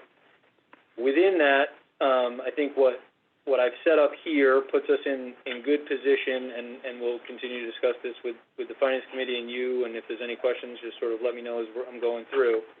But Article 1 would essentially reestablish what was a sort of modest 1% increase within the budget. It looks differently. It looks different than it would have been set up if pre-COVID. But what it does is reestablish some money flowing to our reserve accounts, the general stabilization, the CapEx, that puts us within sort of our policies. It additionally, what I've put together for you is $669,000 in Article 1, a budget adjustment. 75% of that is related to sort of one-time costs, making sure that we're in good shape for the second half of this fiscal year. And when I say one-time costs, I'm referring to things such as $250,000 for the unemployment insurance line. So this is something based on the trend analysis of where we are and talking to Mary Busquet. normally speaking, we could tap into the Finance Committee reserve for this at the end of the fiscal year, but understanding that we don't have clarity on everything between now and the end of the fiscal year, what I'm saying is we would essentially address that now so that we feel comfortable going into the second half, that won't be something we'll have to rely on the Finance Committee reserve. Additionally, because of a number of things related to some litigation and labor, ongoing labor throughout the year, as we've had to sort of negotiate contracts, and we're, as we did with the police, which again went very well, it was appreciated that they were willing to take a one-year deal, so we get some clarity as we approach the next agreement. It still puts us at the table with them twice in 1 year, and there's just added legal costs. So I've added in legal costs here as well, understanding that does not mean that we're impacting the legal budget moving forward. It's sort of putting us in position for this year that we're not going to have an overage. So 75% of the $669,000 in Article 1 is essentially, I would call, one-time costs, right? It's putting us in position to get through this fiscal year, understanding now where state aid is going to come in. And so I can take questions on any of the other areas within here. The only one I would point out that I think does impact FY22 is something that I've been working with Mary Bosquet on, which is reorganizing one position within the Treasurer Collector's Office to be more of an HR-specific position as we begin to eye the idea that HR and Treasurer Collector's Office may separate in the future and sort of, obviously work together, but have delineation between the two. And that would sort of repurpose a position that we would want to carry into FY22. Otherwise, a lot of these are sort of getting us through this fiscal year. So if there's any questions on any of these, I can certainly get into it, but this is set up to Article 21 is essentially the housekeeping article, as I call it, that identifies the fact that state aid is going to be flat to last year and not have a 20% reduction. Puts us in the position to sort of, it then impacts where our reserves funds come in, and so Article 3 and 4, impact that as well. And when you look at it holistically, it puts our reserves where I think, everybody from the Select Board to the Finance Committee would agree is advantageous for the community.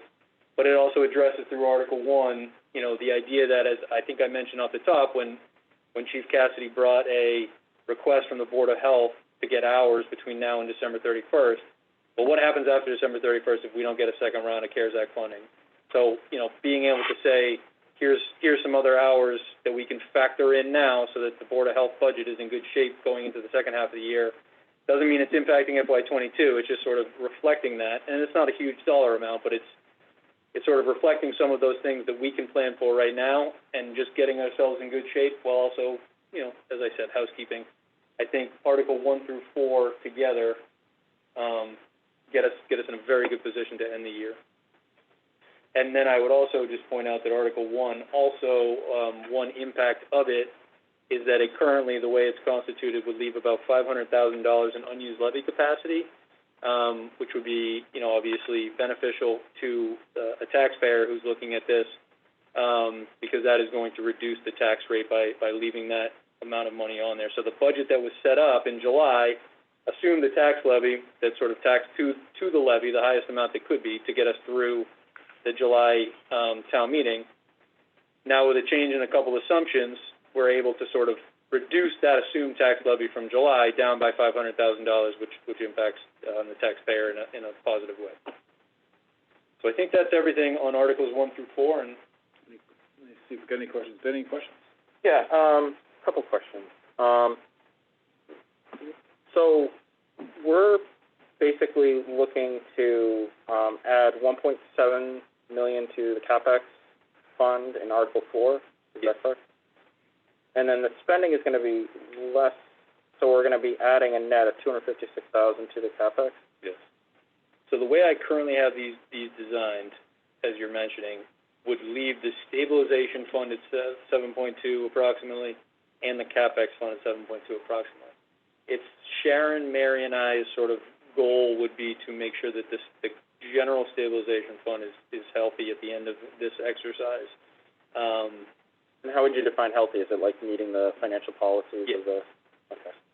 I guess my question that is sort of $7.2 million in CapEx. I mean, this is something I've actually talked about before on the finance committees. I still haven't really figured out why we need that much in our CapEx fund, and I'm not sure I understand why we need to add more to it. And it's not to say we don't. I don't get it. I don't really see what we're doing. It seems like we're parking a lot of money into this particular fund, and I don't really see like where it's going. Like, we haven't really sort of figured out what the roadmap is. So I guess my question is not don't do it. It's more like why add to it. That's kind of I don't really feel I've had that explained to me in the past. So one thing I would mention, just because, so it actually impacts Article 7. Right now, the way that the money is going into CapEx, which sort of identifies the capital spending that's under Article 5, and then also actually funds it above and beyond that. Right. It's really to draw down free cash. That's been an exercise this town has done. Yeah. Again, I would be comfortable putting in general stabilization. I think that's what, especially the message that we received from Senator Spilka and Rep. Dykema, is certainly one that I think going into 22, we want to make sure that we're as protected as possible through that. At the same point, I think 7.2 is probably the right number for that. So it's not that I think it needs to be redirected. Okay. I would say that through the conversations that we've been having on capital, and as I've sort of got my hands around the 5-year capital spending, I think, and with some of the studies that we're looking at that may lead to the town's desire to pursue future capital, I think that saying it's too high or too low at this moment is probably too soon to have that conversation. I think as we approach May, Right. then we can have a real conversation about where we want that fund compared to the list of capital that this group sees. Sure. Have a sit down that I think we absolutely need to, and I haven't been able to schedule because of, just sort of coming to town. But between the school committee, the select board, and the finance committee, which I think happened one time, but, I'd like to have more consistently. Yeah. And I think that's the time that I think those three groups can really answer that question. Yes. But right now, the way that this all sort of shakes out, I'm pretty comfortable with looking at what I see as a list of capital moving. Yeah, I'm not looking to rock the boat. I just want to understand, because I just don't feel like I just feel like it's become kind of a place that everybody, like the finance committee did that in the past, where they would put more money into the CapEx fund, and I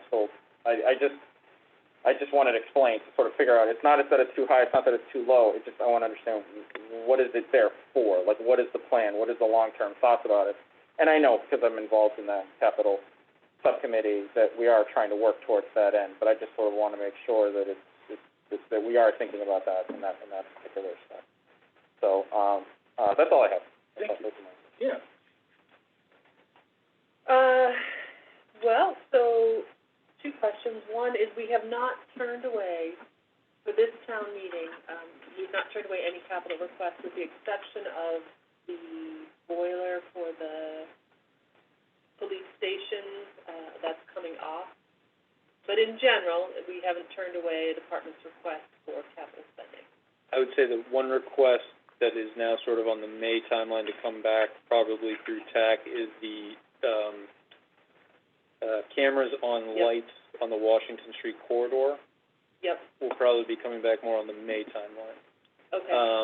I sort of had highlighted 3 last week that I thought could be sort of discussed in terms of coming off the list. $18,100 for the police station boiler through the green communities. Yep.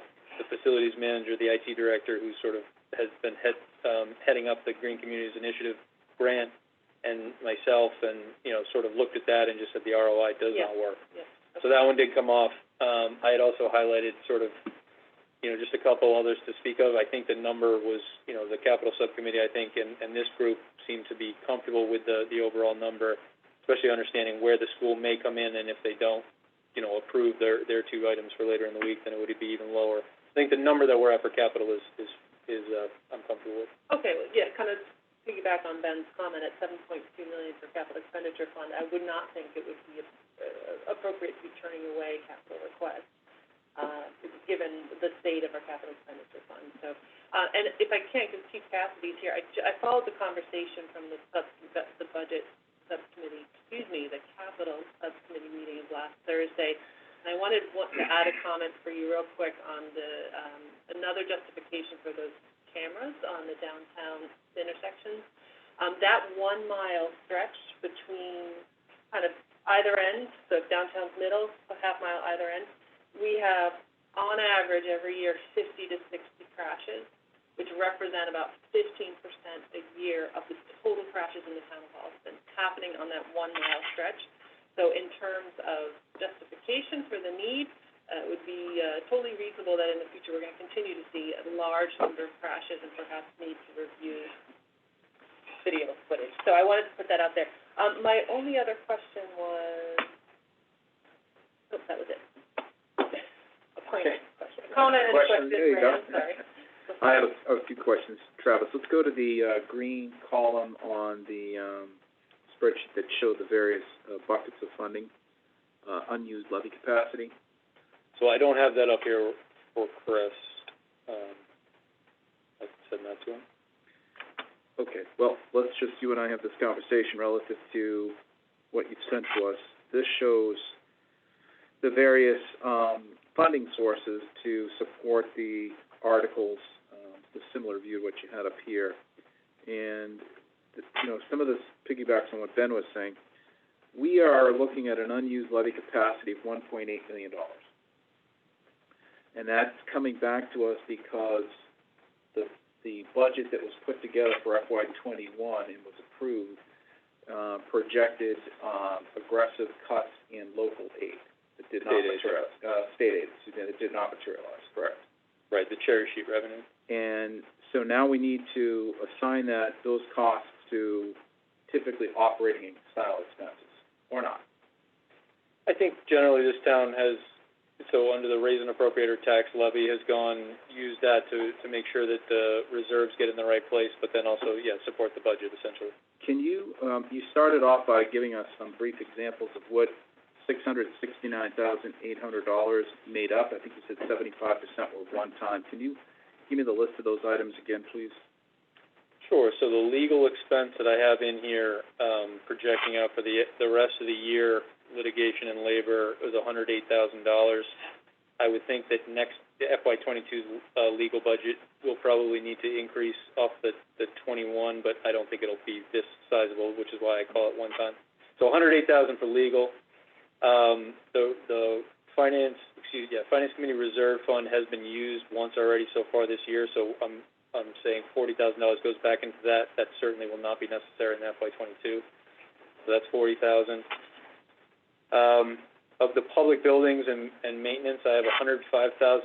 This was a conversation with the capital subcommittee where we moved 2 items from the capital list in Article 5 into Article 1 for library renovations, carpet, painting, and tiles, and the Council on Aging, same, carpet, painting, and tiles. So that's $105,000 that would not carry into FY22. So 108, 40, and 105. Then I also have $10,000 for the Youth Advisory Council grant writing support. That is a one-time expense that they've requested as a separate article, but I think we could fold in here, and they're very happy with that. And then $250,000 for unemployment insurance is sort of making sure that we get through this year. My hope would be that the state, gives us some mitigation by the end of this year, especially on the fraud issues that we're dealing with. But this puts us in good position to get through the year regardless of how the state is able to respond. And so I have that in here. I think it's a good way to safeguard against the rest of the year. On that $250,000, can the CARES Act balance that we have between now and the end of December address any of those rising unemployment costs? Yes. And so the decision will be made presumably after town meeting to use those resources, thereby reducing the potential expense of this bucket. It could, and at that point, that money essentially, if not used through the budget, would then be available at the end of the year for a budget transfer to another department if we have second half of the year issues, or would flow to free cash if unexpended. Okay. The facility items, you said that's 2 projects, one at the library, one at the Council on Aging. Yes, $65,000 for the library, and $40,000 for the COA. Those are both requested previously, and the facilities manager has given me sort of write-ups on those. Could those be attached to the capital expenditure fund? They were originally, and through our conversation with the capital subcommittee, those were moved into Article 1. My only concern there being obviously that that Article 1 impacts the budget runs through June 30th. The capital article, as warrant articles have a longer shelf life, would go past 6:30. So my only concern would be making sure that the facilities manager can get all that work done in a reasonable amount of time to be done by the end of this fiscal year. Mhm. I'd like to take those two items and move them into capital expenditure. They belong there.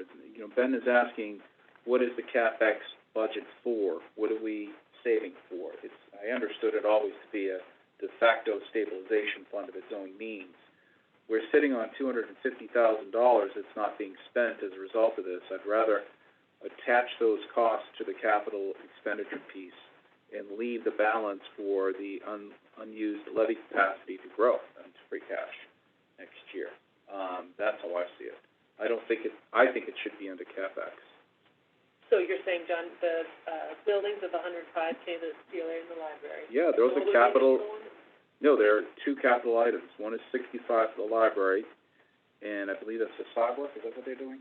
So the facade work is through the CPC, and that's been approved by them. This is, both of these are internal, interior fixes, right? So it's sort of a larger project when it comes to doing carpet work, priming and painting, and then the COA also has, like, these tiles, as you see up here, sort of replacing those after wear and tear. It's a better use of funds under the CapEx for those particular jobs, in my opinion. Yeah, I mean, I think that the idea was, I think, in that conversation is that, you know, there was some question whether or not these items should be capitalized. And I mean, I understand, like, from a financial standpoint, but I think the idea was is that they were more improvements, but they're not necessarily capital improvements in that respect. And that was sort of the impetus. And everybody agreed that they should be done, but they felt that they could be done through the budget, through James' budget, as opposed to They're capital items. that was the conversation that the capital. Yeah, I politely disagree. I see it as a capital item. And bear in mind, these dollars are not bonded. These are operating dollars identified as capital, correct? That's what makes up the CapEx fund. So I think the way that it was written, sort of to say, is this something that you would normally borrow for, I guess would be a common way to look at it. As I said on the call, I think that it could be either way, and my concern simply was getting them, if they're funded in here, that was my goal. I think that they're good projects for the town. Sure. And certainly if this board disagrees, I've sort of done that based on that conversation, and again, it can be funded either way, and the end result is really my interest. I agree with John. I think, and I listened to what you had to say at the meeting last Thursday, and I agreed with you when you said it, that these are the repairs of the work that's being done with this 105 for both the COA and the library, improves the capital assets. So I see them as capital expenditure fund items as well. Okay. Ben, any strong feelings here? Not really. I just whatever. Either.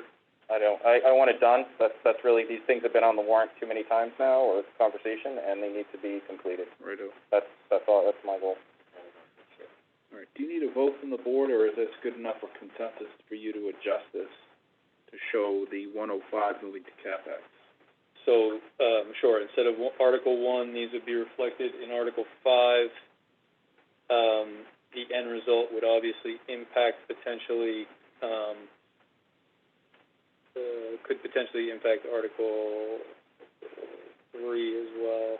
No, Article 4, excuse me. Mm-hmm. But, yes, I can certainly make those changes if that's the will of the board. Yeah, let's do that. Okay. The 220 from the capital expenditure, you're showing that money coming out of the unused levy capacity and moving over to the CapEx piece, correct? That was what Ben asked you. You're starting with 1.53. You're adding 220 from the unused levy capacity. Is that the math? Do I see that correctly? So the article, and I think in the wording of the article, it might be more clear. This is sort of obviously looking at multiple buckets of funding. So $220,000 from tax levy and 1.5 from free cash adds up to 1.7 going into CapEx. When you factor in all the spending from Article 5 and Article 7, the drainage sidewalk roadway article, you come to a net increase in the CapEx fund of $256,000, leading to a projected balance of $7.2 million. You mentioned the two items of the schools we're gonna hear about, those are placeholders, correct? They are, those are You the don't have numbers any that quotes, Keith was right? able to get me. Yeah, okay. And he did mention when we saw him Thursday that these are items, these Chromebooks were not CARES Act related. They're not, we don't Confirming think your they can be. question, Emma. It is, I would say, and again, you know, we'll wait till they come and present to you, but, my understanding would be more it's a recognition of the fact that it is very difficult to get Chromebooks on the timeline that we used to work with. This would normally be the May replacement Yeah. of Chromebooks, but we're doing it now because we need more lead time to order them. Because of the supply chain, yes. You certainly do. Any other questions on what Travis is providing us this evening regarding warrant prep? Travis, exceptional work, by the way. This is really well done, very well organized. I very much appreciate the hard work you've done to simplify it for us. What I'd like to do is kind of schedule things for next week, possibly take final votes. Sure. Share final votes on some of these warrant articles. I think we've made a lot of progress on the votes to date on the articles. I think enough to give the Finance Committee some work to do in the next week or two. So let's focus on next week, to try to tackle the final elements of this, okay? So somebody from the school is on the vote that they take this week for the capital budget article, will be here on the 16th. Would you normally meet with the Community Preservation Fund? Are you? We don't, actually. Okay. And So I if I'm can not give you a write-up? mistaken, I mean, I always like to hear from Frank. He does a great presentation, but I think his role is to report to town meeting. Absolutely. And as long as he's informed you of the content of what his board's done, I'm happy with it. Are you happy with it? No, I'm fine. I've talked to Frank and it's, Yeah, he's given me an incredible amount of information. It's very impressive, and they obviously have quite a bit to talk about with town meeting. Sounds good. So it sounds sensible for next week, setting the table for some of these final votes on these articles, Travis? Yes, my goal would be, next week if possible to sort of wrap it up. has the Finance Committee, anybody reached out about, for any more details of some of these articles? I talked to both, I talked to two Finance Committee members today about the articles and heard what they had to say. I've got nothing to present from them. They'll talk about stuff tomorrow night, which I'll be on that call. Okay, I was just worth hearing from an information standpoint. I've certainly reached out, to the DPW, liaisons about the DPW articles and, answered I hope I answered all their questions, but I just wanna make sure that if there's anything additional. And I'll just say too, that if you need me tomorrow night, just let me know. Oh, great, thank you. Yes, excellent. So my only complication for tomorrow night, I'll be with the Finance Committee, obviously at 7. I do have the EDC at 6:30, because the EDA conversation that we had previously, I'm gonna go back to them on, so I'll try to do both and make it all work. And then, we will have our executive session, meeting has been posted for this Thursday night, and then we will obviously meet again next Monday. Thank you. Let's move on to the next item on the agenda, humanitarian awards update. For folks at home, who are not familiar with this, the Select Board engaged an idea a year ago, to, take this opportunity in November, a time of thanks, to reach out to people in our community who are unheralded and unrecognized, who go about their tasks of making our community a better place every day. The humanitarian awards were meant to really recognize people who, do such kind work in the shadows that, drawing some recognition during this, season of Thanksgiving is, upon us. So tonight we, talk about who we would like to individually, nominate. A week from tonight, we'll meet with them, if they're willing to give them their citation and recognize them publicly. Through you, Travis, I think after you hear from us tonight who these people are, you'll work with them and their families to minimize the gathering if they're comfortable through the chief's direction here at Town Hall. If they don't want to attend, that's fine. Certainly work around. So I'd like to start with Mr. Sparrow. We'll move to Ms. Hine, and then I'll wrap it up with my name. And if you could just mention who you'd like to recognize and why, and we'll move on to the next one, starting with you, Ben. Sure. So I just prepared a little comments on. Sure. So in looking at this, thinking about COVID and things like that, we've had a lot of people doing exceptional work and really stepping up. And one organization that I had seen doing exceptional work was the Holliston Pantry Shelf in the community. And just to sort of give people a little bit of background, the Holliston Pantry Shelf is located at 73 Charles Street. Has been a part of the community since 1993. The urgency and necessity of such an organization became much more apparent and acute when COVID caused shutdowns, economic challenges, and job losses. People were not just concerned about having a job, but being able to provide food to feed their families. As we approach the holidays with new rules and efforts to control the spread of COVID-19 in Massachusetts, the Holliston Pantry Shelf will see renewed importance.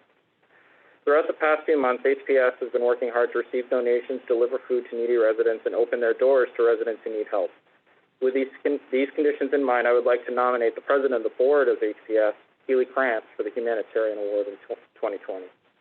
I've heard she's been called the glue that held the Holliston Pantry Shelf together through the major part of the pandemic. The idea of being responsible for feeding our food-challenged neighbors in times like this would be overwhelming to most people, but not to Keely. She told me, "I'm so grateful that our generous community has enabled the pantry to continue to serve our neighbors in need throughout these challenging times. And I'm honored to nominate her for this award and recognize her contribution to Holliston in the 3 C's of caring, consideration of others, and compassion." So I want to thank Keely for all the hard work she's done and will continue to do to help Holliston residents every day at the Holliston Pantry Shelf. Thank you very much, Ben. Well said. Tina. So, my nominee for the Humanitarian Award this year is John Drohan. He was on the call earlier. He knew his name was going to be called, and he hopped off, so I think he's a little bit publicly shy, but we'll get him next week. At a moment of crisis and in a public health emergency, John Drohan stepped forward in an impressive way in service for both his role on the Holliston Cable Access Channel and the Holliston Community Action Fund. There's no doubt in my mind that John's volunteer efforts and love of Holliston have made a tremendous difference in the lives of many Holliston residents and businesses finding themselves in need during the pandemic. So again, I nominate John Drohan this evening. Danny. Thank you, Tina. I was struck by the events like Ben relative to the COVID pandemic, and as some of you may know, I'm married to somebody who is a social worker working with the elderly. I have an elderly mother-in-law and father-in-law who have, through their own various struggles and journeys, dealt with a very difficult time. And my wife brings home daily stories of the impact that COVID is having on our elderly community, and a lot of it is so silent because these folks who rely on the younger generation to keep them socially engaged and healthy, that's withdrawn from them, and they unfortunately have had to deal with some of the most difficult times of their lives. I reached out to Bob Malone at this time because I wanted to find out through the Holliston's Council on Aging if anyone would be, in his estimation, worthy of the Humanitarian Award, who might have had a direct involvement with benefiting and enriching our seniors during this time. Both Linda Marshall and Bob, who I see on the call tonight, did not blink. Their answer came fast, and it came very happily. They wanted to recognize Ms. Debbie Dupuy, who is a van driver with the Council on Aging. And after speaking with Debbie later last week, it was abundantly clear why they thought she was so deserving. This is an individual who, during the worst times, did not turn her back on our citizens' needs. She continuously stepped up and day-to-day said, "What can I do? How can I help?" When I spoke to Debbie on Friday, she got very emotional, and she just kept repeating over and over again, "I love the seniors in Holliston." It's that kind of outreach and that kind of human connection that makes me proud to nominate Debbie for this award. Under these circumstances, I think we could all use more people like this nominee, Tina's nominee, and Ben's nominee. We wish them the best. Hope to meet them next week and bring a little bit more light and happiness into our lives through this award next week. Thank you very much, folks. We'll wrap that up next week. Any comments on that, Ben? Tina, you good? Thank you to Rep. Dykeman's office, who will help us coordinate the legislative citations that will be provided to these individuals on top of the citations that will be provided to the town. Thank you. Appreciate that. Thank you. Bob, I see you on the phone. Linda, do you have any remarks or comments you want to make relative to the Humanitarian Awards?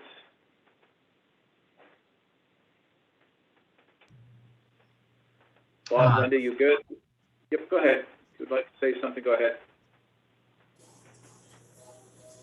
Okay, well, I certainly can't say enough good things about Debbie. During the height of the pandemic, she made sure people had food, delivered meals, delivered groceries, delivered medication. And as you said, she's always, what can I do? How can I help our seniors? How can I help the senior center?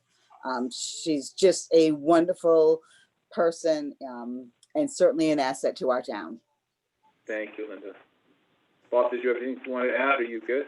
I just, the thing that I would say is that Debbie is our full-time driver and has been that for a few years. And we're fortunate to have drivers that are very concerned about our seniors. Debbie goes even further than that. And during the pandemic, as Linda said, she has stepped up to help deliver food to seniors because we're trying to keep meals going. She's continued with transportation. Anytime anybody needs anything, she says, how can I help? Let me give you a very small example. We have a lot of puzzles in the senior center. And seniors have been requesting during their forced isolation if they could get puzzles. Debbie is willing to take the puzzles and deliver them individually when she gets requests, just to make sure that there's one small item that can help the seniors in these difficult times. She's a wonderful person, and we're very appreciative of your honoring her, just as we are of the other honorees. Thank you. Thank you, folks. All right, I think we'll move on the agenda to item number 10, board business. I'm going to turn to Ben to give us some information on the on-call fire department appointment. Yeah, so I'd like to just kind of make sure to see the time frame. So I'm going to like to nominate